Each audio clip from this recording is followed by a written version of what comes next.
102 টকা 3 টকা হৈছে 102 টকা 3 টকা বাদ দিয়ক 500 টকাত আপুনি তেল পাব না নাই ইন ফিউচার হিটোর কারণে मिथिखागौ जोंनि भारत हादराव जेब्लानिफ्राय बिजेपिआ सरकार बानायदों नङा जेरैबो बिथिङाव बेसेनफोरनि अनजिमा जेनेबा बेसेननि दामफोरानो बिराद बारायनाय नुगासिनो दं रायजोफोर थ' आरो खेबसेबाव नङा पेट्रल आरो डिजेलनि बेसेना बारायबावबाय थ' रायजोफोर बे पेट्रल डिजेल आरो माखासे मुवा बेसादफोरनि बारायनायनि फारसे बिजेपिनि दैदेनगिरि जोंनि बर'नि मानसिनाव बिश्वजित दैमारि सारा मा खोथा फोरमायखो रायजोफोर नैबे भिडिअनि गेजेरजों नायलांदों नोंसोर बिथाङा मा बुंखो आरो उनाव पेट्रल आरो डिजेलनि आरो माखासे मुवा बेसादफोरनि बेसेना बारायबावगोन नामा बेनि फारसे बिथाङा मा खोथा फोरमायखो नैबे भिडिअनि गेजेरजों नायलांदों थ' रायजोफोर बिथां बुंनाय खोथाफोरनि फारसे नोंसोर मा सानो मोनसे मोजां कमेन्ट हरबानो जाबाय लोगोसे जेसेहाय शेयार खालाम नङा रायजोफोर आरो गोथाङा साबस्क्राइब खालामना होलांदो थ' रायजोफोर भिडिअखौ नायलांदो आरो मोनसे कमेन्ट हरबानो जाबाय जोंनि नैबे बिश्वजित दैमारि सारा सार बुंनाय खोथाफोरखौ नोंसोर मा सानो मोनसे मोजां कमेन्ट हरबानो जाबाय रायजोफोरा भिडिअखौ नायलांदो रायजोफोर 3 টকা হৈছে 102 টকা 3 টকা বাদ দিয়ক 500 টকাত আপুনি তেল পাব না নাই ইন ফিউচার হিটোর কারণে আমি চিন্তা কৰিব লাগিব কাৰণ আমি আনৰ পৰাহে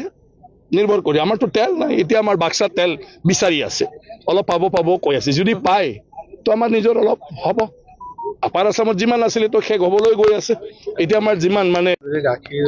পেট্ৰল ডিজেল তো প্ৰধানমন্ত্ৰী ডাঙৰে অনুৰোধ কৰিছে মুখ্যমন্ত্ৰী অলৰেডি অনুৰোধ কৰিছে চৰকাৰীভাৱে 20% এতিয়া মানে তেল ব্যৱহাৰটো মানে তাতে সিদ্ধান্ত লৈছে যে এতিয়া 20% আগত যেনেকুৱা ব্যৱহাৰ কৰি আছিলে এতিয়া 20% কম কৰি ব্যৱহাৰ কৰিব আৰু ৰাজ্যক অনুৰোধ কৰি আছে প্ৰধানমন্ত্ৰীৰ পৰা আৰম্ভ কৰি আমি সবে জানো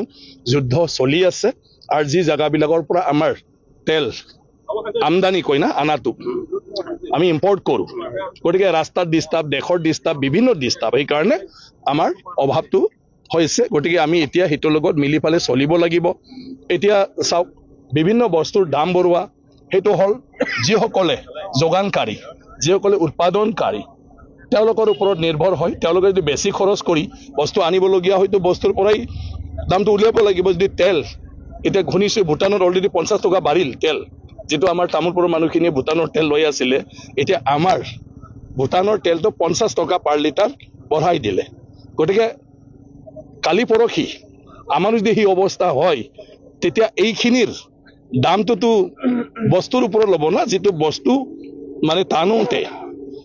এই তেলটো লাগা হৈছিলে গতিকে ইয়াৰ দামটোতো গ্ৰাহকে দিবই লাগিব গতিকে যে এইটোৰ সব যোগানকাৰীৰ ওপৰত নিৰ্ভৰ ডিস্ট্ৰিবিউট কৰা মানুহৰ ওপৰত নিৰ্ভৰ আৰু সেইবিলাক আমদানি ৰপ্তানিৰ ক্ষেত্ৰত যিমান মানে কষ্টিং হ'ব সেই কষ্টিংটোতো দিবই লাগিব যদি আমাক নালাগে বুলি কয় তো তেওঁলোকে বন্ধ কৰিব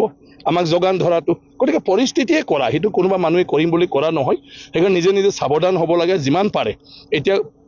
কৈ আছে ৰন্ধন গেছটো ব্যৱহাৰ নকৰি ফালে আমি অন্য বিকল্প কৰিব পাৰে নেকি হিটো এতিয়াৰ পৰা চাই যাই থাকিব লাগে আৰু তেল বিলাকো গাড়ী যদি 2খন আছে 3খন আছে অদৰকাৰী যাতে গাড়ীবিলাক চলাই নাথাকে ফয়েলটো এইটো ভালৰ কাৰণে সবকে পৰামৰ্শ দিছে আৰু হিটো হল আমাৰ মানে কি কয় আজিৰ দিনটোত বিশ্বত হোৱা ঘটনা এইটো ভাৰত নহয় ভাৰততো বহুত ভাল পজিশনত আছে ৰাছিয়াৰ লগত ভাল সম্পৰ্ক আমাৰ বহুতখিনি তেওঁলোকে সহায় কৰি আছে বাকি দেশবিলাকৰ অৱস্থাটো আমাতকৈও খচনীয় হৈ আছে গতিকে আমাৰ তাত যেহেতু নাই যথেষ্ট আনৰ ওপৰত আমি নিৰ্ভৰ কৰো তো যৰ পৰা আমি নিৰ্ভৰ কৰো তেওঁলোকৰ পৰা মানে শান্তিৰে আমাক যেতিয়ালৈকে বস্তু বাহিনী দি থাকিব নোৱাৰে তেতিয়া আমাৰ নাটনি হ'ব